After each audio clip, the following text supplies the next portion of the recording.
Selamat datang di channel Alur Donghua. Sebelum menonton, silahkan subscribe, biar Mimin tambah semangat update-nya. Waktu berlalu sedikit demi sedikit. Dalam sekejap mata, setengah hari telah berlalu, dan langit mulai gelap. Tentara kota boneka tidak bergerak maju, juga tidak mundur. Mereka hanya tinggal di kejauhan, membentuk massa hitam. Apa yang dilakukan orang-orang dari kota boneka itu? Mereka tidak menyerang, dan juga tidak mundur. Mungkinkah memainkan semacam tipuan? Pria berhidung elang di tembok kota Suan berkata. Beberapa orang seperti komandan di sekitar G juga saling berbisik. Jelas, juga bingung. Mereka semua mencoba menebak niat kota boneka. G hanya berdiri di sana tanpa mengucapkan sepatah kata pun. Matanya sedikit berkedip, dan tidak ada yang tahu apa yang dia pikirkan. Tuan kota, haruskah kita, semua orang menebak untuk waktu yang lama, tetapi mereka masih tidak tahu. G masih belum mengatakan sepatah kata pun, jadi pria berhidung elang itu bertanya. Jika musuh tidak bergerak, kita tidak akan bergerak. Tidak perlu terburu-buru. Kirim lebih banyak orang untuk berpatroli ke arah lain untuk mencegah serangan mendadak. Pada saat yang sama, kirimkan pengintai untuk mengetahui berapa banyak orang yang dikirim kota boneka kali ini. G melambaikan tangannya, memotong kata-kata pria berhidung elang itu. Saat G memberikan perintahnya, semua orang di sekitarnya pergi satu per satu. Segera, hanya pria berhidung elang yang tersisa. Tuan kota, mengapa Anda tidak mengumpulkan orang-orang dari 4 kota lainnya untuk melawan musuh bersama? Meski tidak banyak orang dari 4 kota lainnya, mereka semua adalah elit dengan kekuatan tempur yang luar biasa. Pria berhidung elang itu bertanya dengan suara rendah. Situasi pertempuran belum jelas. Tidak perlu menggunakan kekuatan mereka untuk saat ini. G menggelengkan kepalanya. Jejak keraguan melintas di mata pria berhidung elang itu, tetapi dia tidak mengatakan apa-apa. Aku punya beberapa hal untuk diurus. Cao Ying, aku akan menyerahkan tempat ini padamu. Jika kota boneka membuat gerakan aneh, kamu tahu apa yang harus dilakukan. Tidak perlu meminta instruksi dariku. G melihat pasukan kota boneka di kejauhan dan berkata. Cao Ying terkejut. Dia hendak menanyakan sesuatu, tapi G sudah berbalik dan pergi. Cao Ying berdiri linglung sejenak, lalu berbalik untuk menyampaikan perintah G. Malam tiba dengan cepat. Tentara kota boneka dan tentara kota Suan bersiaga, tetapi tidak menyerang. Mereka hanya mempertahankan kebuntuan yang aneh. Cahaya bulan seperti air, dengan lembut memercik di hutan belantara dekat kota Suan. Di gunung pendek 1000 mil jauhnya dari kota Suan, seorang wanita berpakaian putih berdiri dengan tenang. Dia menatap bulan purnama di langit dan menyenandungkan sebuah lagu dengan lembut. Wajah wanita itu ditutupi kerudung hitam, namun sosok anggunnya memancarkan aura menggoda yang tak terlukiskan. Dua temperamen yang benar-benar berlawanan terjalin bersama, menyebabkan pikiran seseorang tenggelam ke dalamnya hanya dengan pandangan sekilas. Mantra Dewi Mistik, rekan Taois Sasin telah meningkat pesat. Namun, rekan Taois, Anda sebenarnya berani meninggalkan tentara dan datang ke sini sendirian di dekat kota Suan. Kamu cukup berani. Suara dingin terdengar. 100 kaki jauhnya dari wanita berbaju putih, ada kilatan di kehampaan, dan sosok hitam muncul. Itu Edgar. Sasin perlahan berbalik dan berkata dengan nada malas, rekan Taois jika kamu ingin bertarung, silakan melakukannya. Temperamennya yang murni tiba-tiba menghilang, dan pesona yang luar biasa terpancar dari tubuhnya. Cahaya bulan dan angin malam tampaknya menjadi jauh lebih lembut. Huff. Murid Edgar menyusut, dan dia mendengus dingin, tapi dia tidak bergerak.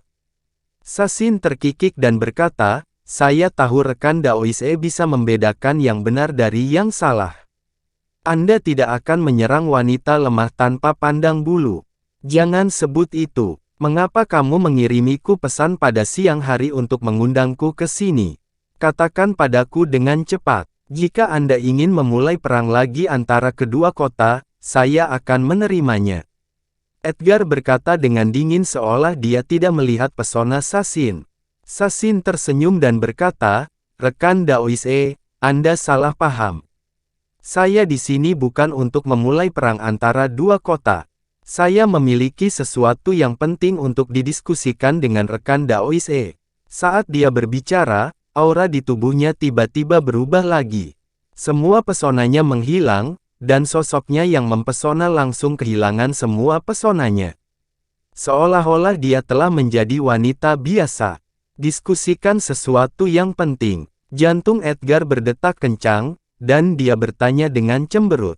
Tegasnya, saya ingin mengundang rekan Taois Edgar untuk melakukan sesuatu yang penting bersama.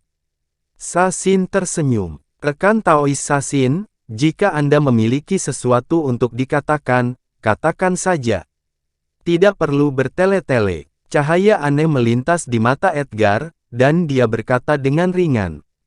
Tidak perlu berpura-pura tidak tahu, rekan Daoise. Selama bertahun-tahun, kita berdua hanya memikirkan tempat itu.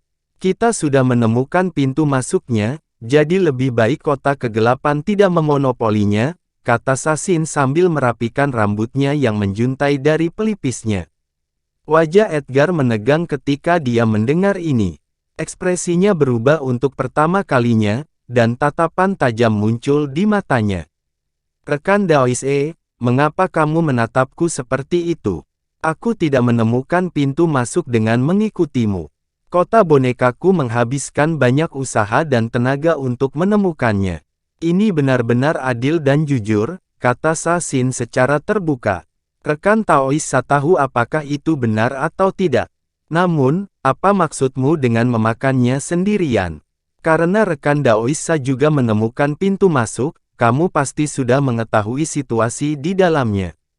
Di sana sangat berbahaya, saya tidak berencana untuk memasukinya dalam waktu singkat. Edgar mendengus dan berkata dengan tenang. Rekan Daoise, apakah Anda menggertak saya karena saya seorang wanita dan memiliki pengetahuan yang dangkal? Meskipun saya baru menemukan pintu masuknya baru-baru ini, saya juga memperhatikan bahwa bahaya di dalamnya secara bertahap melemah. Saya pikir bahaya alam di sana berubah secara berkala, dan sekarang adalah periode terlemah. Dan kota Suan Anda mengadakan kompetisi bela diri 5 kota kali ini dan telah menyiapkan hadiah yang begitu besar. Bukankah itu untuk memilih talenta yang berguna untuk pergi ke sana? Sasin terkikik, dan ada sedikit pesona di matanya yang indah. Ekspresi Edgar tidak berubah setelah mendengar ini, tetapi sedikit rasa dingin muncul di matanya. Rekan Daoise, meskipun bahaya di pintu masuk telah melemah, kekuatan benteng alami masih bukan sesuatu yang bisa kita lawan. Kota bonekaku tahu bahwa kita tidak berdaya untuk masuk, dan dengan kekuatan kota kegelapanmu saja, peluang sukses mendekati nol. Sekarang, hanya ada sedikit kemungkinan jika kita bekerja sama. Itu sebabnya saya bersusah payah untuk datang dan mendiskusikan masalah ini dengan Anda. Saya harap rekan Daoise dapat membuat keputusan yang bijak. Sasin tiba-tiba mengubah topik dan mencoba membujuknya. Bagaimana jika aku tidak setuju? Mata Edgar berkilat, dan dia mengucapkan kata demi kata. Maka aku tidak punya pilihan selain menyerang kota Suan mulai hari ini dan seterusnya. Sampai air surut dari bahaya alam di pintu masuk berlalu, tidak ada yang bisa masuk, kata Sasin dengan senyum tipis. Cahaya ganas melintas di mata RG. Tekanan es yang mengerikan tiba-tiba meletus dari tubuhnya dan menekan Sasin dari segala arah. Kekosongan dalam radius puluhan mil bergetar, dan tanah bergemuruh. Badai dengan Edgar sebagai pusatnya, menyerbu ke segala arah, dan langit serta bumi berubah warna. Ekspresi Sasin tenang, dan dia berdiri di sana dengan tenang, sama sekali tidak terpengaruh oleh tekanan Edgar. Setiap badai di sekelilingnya secara otomatis meluncur pergi ketika menyentuh tubuhnya, dan ujung pakaian Sasin tidak bergerak sama sekali. Edgar menarik napas dalam-dalam, dan auranya surut seperti air pasang. Badai di dekatnya perlahan menjadi tenang. Bagaimana Anda ingin bekerja sama, rekan Sa? Kata Edgar setelah hening beberapa saat. Mata indah Sasin melengkung, dan sudut mulutnya membentuk senyuman. Malam berlalu dengan cepat. Tanpa diduga, tentara kota boneka tidak menyerang setelah malam konfrontasi. Sebaliknya, mereka mulai mundur. Tidak lama kemudian, pasukan kota boneka menghilang, dan penjaga di dalam dan di luar kota Suan juga berhenti atas perintah Edgar. Pertempuran berakhir begitu saja. Warga kota Suan, serta orang luar seperti Han Li, terkejut, tapi juga lega. Lagi pula, jika tidak diperlukan, tidak ada yang mau memulai perang dengan musuh yang kuat. Beberapa hari kemudian, di halaman, Han Li duduk bersila di kamarnya. Tubuhnya dikelilingi oleh cahaya bintang putih, dan dia menggunakan teknik penekanan penjara iblis surgawi untuk menyempurnakan kekuatan inti binatang tingkat surga. Inti binatang tingkat surga mengandung sejumlah besar kekuatan bintang. Meskipun dia mendapat bantuan dari botol langit, dia masih belum sepenuhnya menyerapnya setelah memurnikannya selama beberapa hari. Bukaan misterius baru di tubuhnya berkelebat dengan cahaya bintang, menunjukkan tanda-tanda terbuka, tetapi pada akhirnya tidak terbuka. Han Li membuka matanya, tapi tidak ada kekecewaan di ekspresinya. Dia bangkit dan berjalan ke jendela, melihat ke arah mansion Tuan Kota. Sudah 5 hari sejak pertempuran yang hampir pecah. Setelah pasukan kota boneka menghilang di luar kota, mereka tidak muncul lagi, seolah-olah mereka benar-benar mundur. Namun, meskipun kota boneka telah mundur, Tuan Kota Edgar tidak berniat untuk membuka kembali turnamen seni bela diri 5 kota. Hari-hari ini, dia tinggal di halaman bersama orang-orang dari 4 kota lainnya, tidak diizinkan keluar. Tapi pagi ini, HH tiba-tiba memanggil Chen Yang dan penguasa kota lainnya untuk alasan yang tidak diketahui. Pada saat ini, langkah kaki tiba-tiba datang dari luar. Han Li mengangkat alisnya dan membuka pintu. Itu adalah seorang pelayan dari kota Qingyang. Pelayan itu terkejut melihat Han Li tiba-tiba keluar, lalu membungkuk dengan hormat. Senior Li, Tuan Kota mengundangmu. Mengerti. Han Li mengangguk, melihat ke arah kediaman Tuan Kota, lalu berjalan menuju kediaman Chen Yang. Sesaat kemudian, dia tiba di kediaman Chen Yang, tapi pintunya tertutup.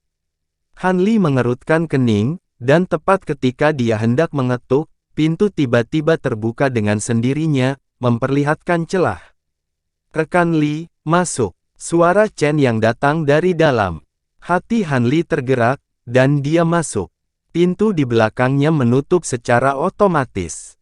Hati Han Li bergerak lagi, dan dia melihat ke dalam ruangan. Saat ini, selain Chen Yang, hanya ada 2 orang di ruangan itu, Gu Qianxun dan Suan Yuanxing. Tao Xie berdiri diam di belakang Chen Yang. Han Li diam-diam terkejut. Dia berpikir bahwa Chen Yang memanggilnya untuk menjelaskan situasi kota Suan saat ini kepada mereka, tetapi dia tidak menyangka bahwa dia hanya memanggil mereka bertiga. Apa niatnya? Silakan duduk, Tao Li. Kami telah menunggumu. Chen Yang tersenyum pada Han Li dengan sedikit kegembiraan. Han Li melihat ekspresi Chen Yang dan melirik Tao Xie sebelum menemukan tempat duduk di samping Gu Qianxun dan Suan Xin. Aku memanggilmu ke sini hari ini karena aku memiliki kesempatan besar untuk berdiskusi denganmu. Chen Yang langsung ke intinya. Peluang. Han Li dan yang lainnya tertegun. Ini mungkin sedikit mendadak untuk kalian bertiga. Alam rahasia telah muncul di kedalaman alam tata ruang Jilin. Ada harta yang tak terhitung jumlahnya di alam rahasia dan ini adalah peluang besar yang hanya muncul sekali dalam sejuta tahun. Tuan Kota Ece telah memutuskan untuk menghentikan turnamen bela diri 5 kota dan memimpin 16 besar untuk menjelajahi tempat ini. Chen Yang tersenyum. Han Li mengerutkan kening setelah mendengar ini. Ini memang sangat mendadak. Mengapa alam rahasia muncul? Tuan Kota, apakah itu benar?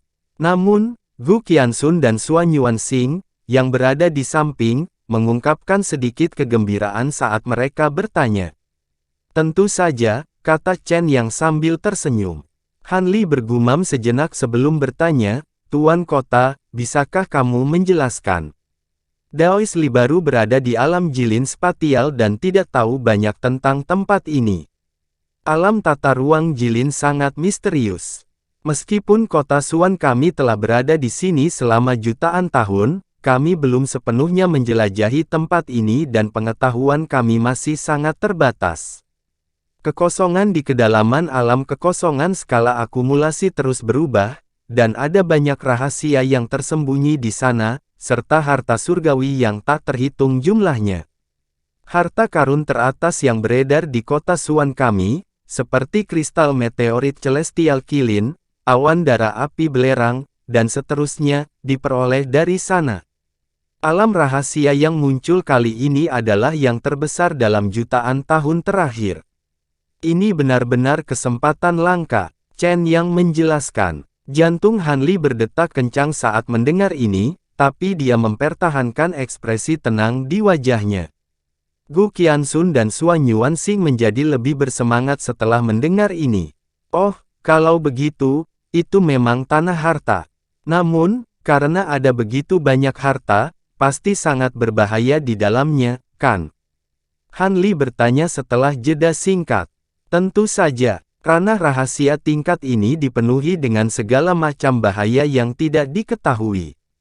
Manfaat dan risiko hidup berdampingan. Oleh karena itu, harap pertimbangkan baik-baik. Jika Anda tidak ingin pergi, maka jangan memaksakan diri.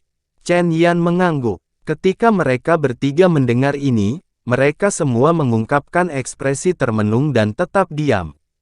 Chen Yang tidak berniat mendesaknya.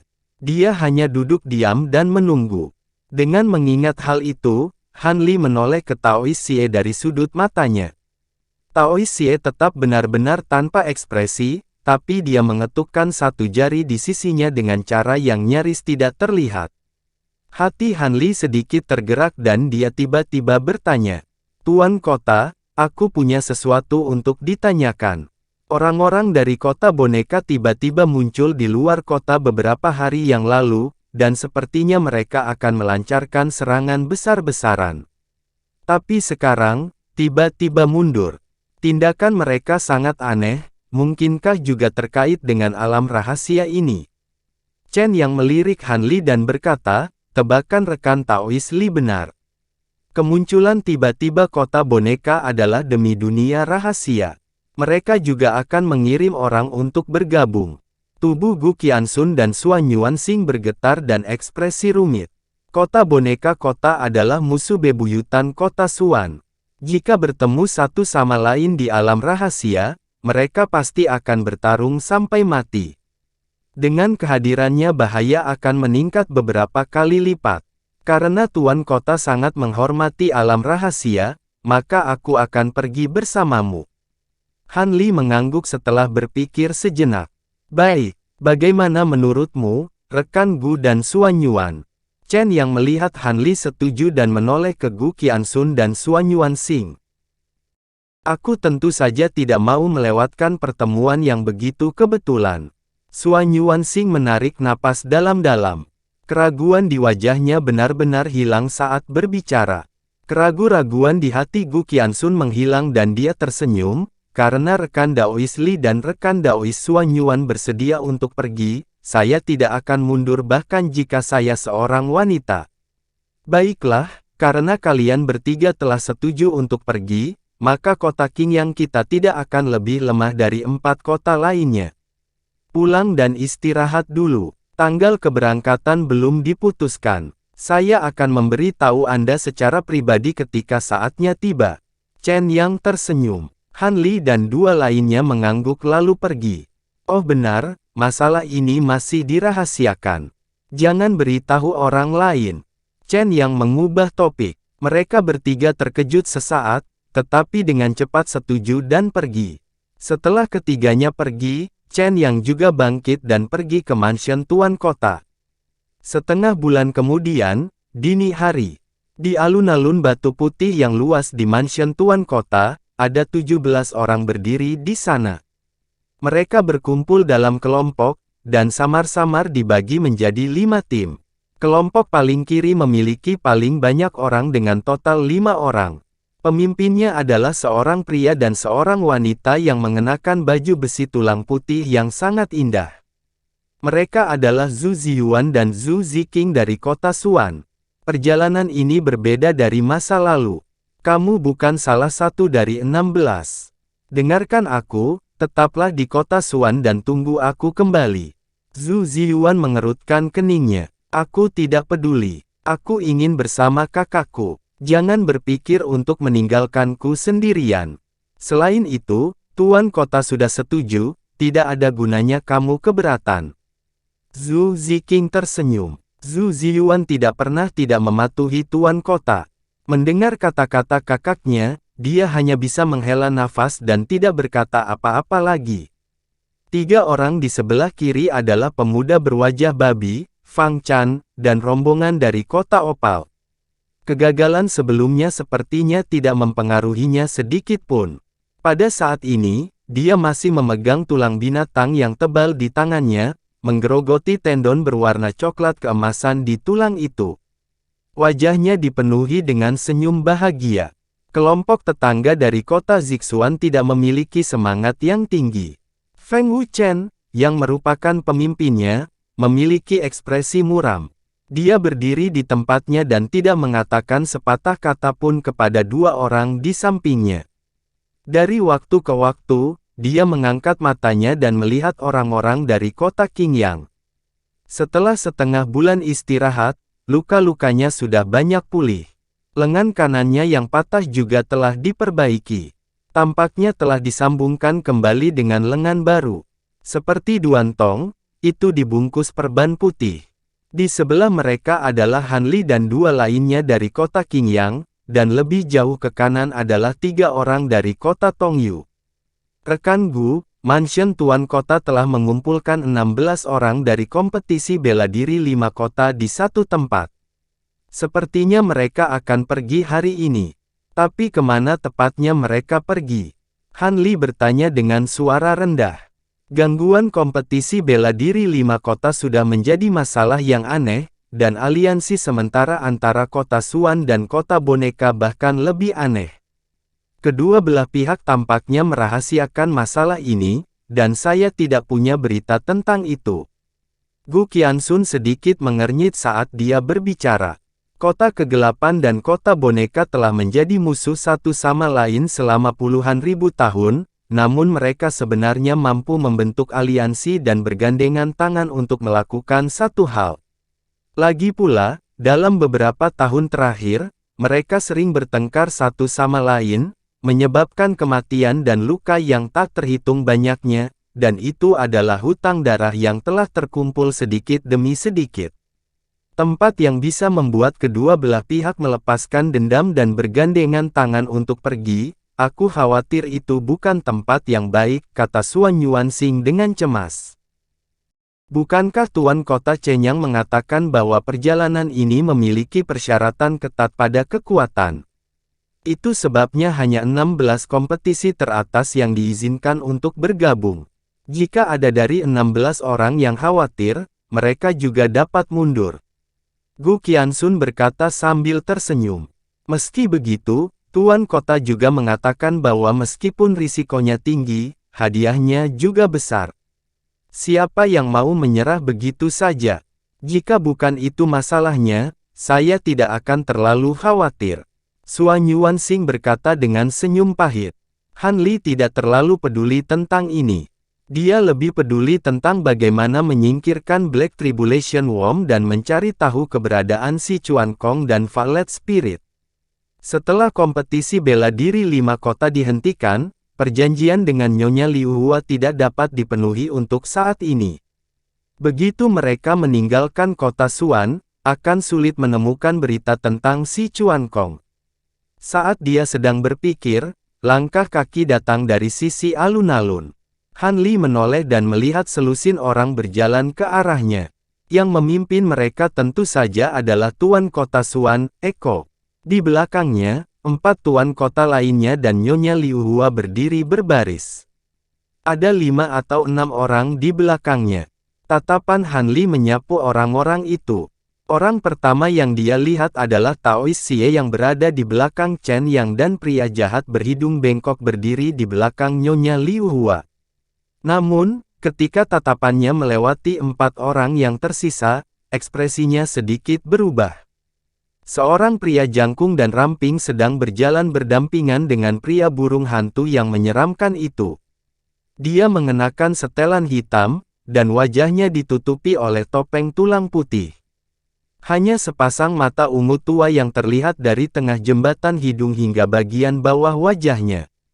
Hal yang paling unik tentang dia adalah dia memiliki kepala dengan rambut putih pendek agak keriting yang mencapai telinganya dan disampirkan di belakang kepalanya. Orang itu adalah Si Chuan Kong. Han Li sangat gembira. Saat dia hendak menghubungi Si Chuan Kong secara telepati, dia melihat Chen yang dengan lembut menggelengkan kepalanya ke arahnya, mengisyaratkan dia untuk tidak bertindak gegabah. Alis Han Li berkerut saat melihat ini, dan hatinya sedikit tergerak. Dia kemudian mengalihkan perhatiannya ke Si Chuan Kong, hanya untuk menemukan bahwa dia memasang ekspresi acuh tak acuh di wajahnya. Tatapannya tidak goyah sedikit pun saat dia berjalan, dan cukup jelas bahwa ada sesuatu yang salah. Apa yang sedang terjadi? Han Li mengerutkan kening, tapi dia juga sedikit bingung. Apa yang salah? Gu Qianxun bertanya ketika dia melihat ketidaknormalan Han Li. Bukan apa-apa, tiba-tiba aku memikirkan seorang teman lama dan sedikit teralihkan. Han Li tersenyum dan ekspresinya kembali normal. Gu Qianxun menatap Si Chuan Kong dengan ragu saat mendengarnya, tapi dia tidak bisa melihat apapun. Han Li menarik pandangannya dan menatap Egi dan yang lainnya. Egi membawa semua orang ke platform tinggi di depan alun-alun. Dia melirik semua orang dan langsung ke intinya. Saya percaya Tuan Kota Anda telah mengungkapkan beberapa berita. Kompetisi bela diri 5 kota tiba-tiba terganggu bukan karena invasi kota boneka, tetapi karena munculnya reruntuhan besar, yang membutuhkan kerjasama kota boneka dan Suan. Sebagai 16 kandidat teratas untuk kompetisi bela diri 5 kota, Anda akan menjadi kekuatan utama ekspedisi ini dan mengikuti kami ke reruntuhan besar. Ekspresi semua orang sedikit berubah ketika mereka mendengar itu. Wajah mereka dipenuhi dengan campuran kejutan dan kekhawatiran. Ketika Han Li melihat ini, dia dengan curiga bertanya, "Rekan Daois Gu, apa reruntuhan besar itu?"